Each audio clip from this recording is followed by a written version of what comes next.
Hi hello' everyone, কেনে আছে আপোনালোকে? আজি মই এটা ইণ্টাৰেষ্টিং টপিকত অকণমান ক'বলৈ লৈছোঁ। আচলতে এইটো 3টা ছেশ্যনত কমপ্লিট হ'ব আৰু টপিকটো অলপ ইণ্টাৰেষ্টিং হয়। সেইটো হৈছে heart break to high value women.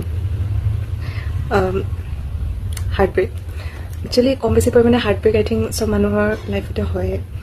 তো হাৰ্ট ব্ৰেকৰ কাৰণ বিভিন্ন হ'ব পাৰে, বাট আল্টিমেটলি হাৰ্ট ব্ৰেক হ'লে মেণ্টেল হেল্থত যথেষ্ট পৰিমাণে লগতে ফিজিকেল হেল্থতো প্ৰভাৱ পৰা দেখা যায়। তো হাৰ্ট ব্ৰেক বা যোনটো ট্ৰমা, সেয়া হ'লে কি কি চিমটমছ আমি দেখিবলৈ পাওঁ নৰ্মেলি? এনজাইটি টাইপৰ হ'ব পাৰে, বুকুতে পেলপিটেশ্যন বাঢ়ি যাব পাৰে, বা ৰাতি টোপনি নহা ধৰণৰ প্ৰব্লেম, বা যিকোনো ধৰণৰ কামত ফ'কাছ নহ'ব পাৰে, তেনেকুৱা ধৰণৰ চিমটমছবিলাক দেখা পোৱা যায়। আৰু সচৰাচৰ আপোনালোকে প্ৰত্যক্ষ কৰিব মহিলাবিলাকৰ সঘনাই heartbreak. It may be multiple times also'. আৰু তাৰ একচুৱেলি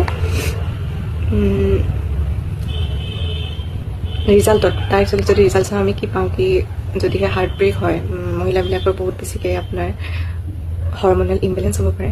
আৰু তাৰ ফলত কি ধৰণৰ বেমাৰ দেখা পোৱা যায়, যেনেকৈ PCOS আৰু তাৰ লগতে থাইৰয়ডৰ সমস্যা মহিলাবিলাকত সচৰাচৰ আমি দেখিবলৈ পাওঁ। তো ষ্টাডিত পোৱা মতে 90% ওমেনৰ আপোনাৰ থাইৰয়ড পোৱা যায়। তো গম পাইছে ইয়াৰ কাৰণটো। মেলৰ 10% থাকে বাৰু। তো মেক্সিমাম চাফাৰ আই থিংক ওমেন্সৰ হয়। আৰু ইয়াৰ যোনটো হাৰ্ট ব্ৰেকৰ আচলতে যোনটো আপোনাৰ মেপিংটো হয়, সেইটো মে বি চাইল্ডহুড ইঞ্জুৰি হ'ব পাৰে, ট্ৰমা হ'ব পাৰে, বা আপোনাৰ পাৰ্টনাৰ চিট কৰা ট্ৰমা হ'ব পাৰে, ধোকা টাইপ, গ'ষ্টিং টাইপ, তেনেকুৱা কাইণ্ডৰ কজেছ মেইনলি। কাৰণ আপোনালোকক কৰিলে কৰিব পাৰিছোঁ, বাট মোৰ কথাটো সেইটোৱে কি মানে, যদিহে কিবা পাষ্টৰ যদি ট্ৰমা চমা থাকে, সেইটো প্ৰথমতে হিল কৰাটো বহুত ইম্পৰ্টেণ্ট হয়। এনেকুৱা নহয় যে হিলিঙৰ কাৰণে আপোনাৰ 2 বছৰ বা 3 বছৰ ইমান টাইম দৰকাৰ পৰে নপৰে। Healing it may take also' 2 month, 1 মান্থতো হিল হ'ব পাৰে। কিছুমান প্ৰপাৰ ৱে আছে হিল হয়। এনেকুৱা নহয় যে একদম সোমাই পেলাই তপস্যা কৰিব লাগি যাম, মই একদম ভগৱানৰ স্পেচিয়েলি বহি যাম আৰু মোৰ চব ঠিক হৈ যাব ন।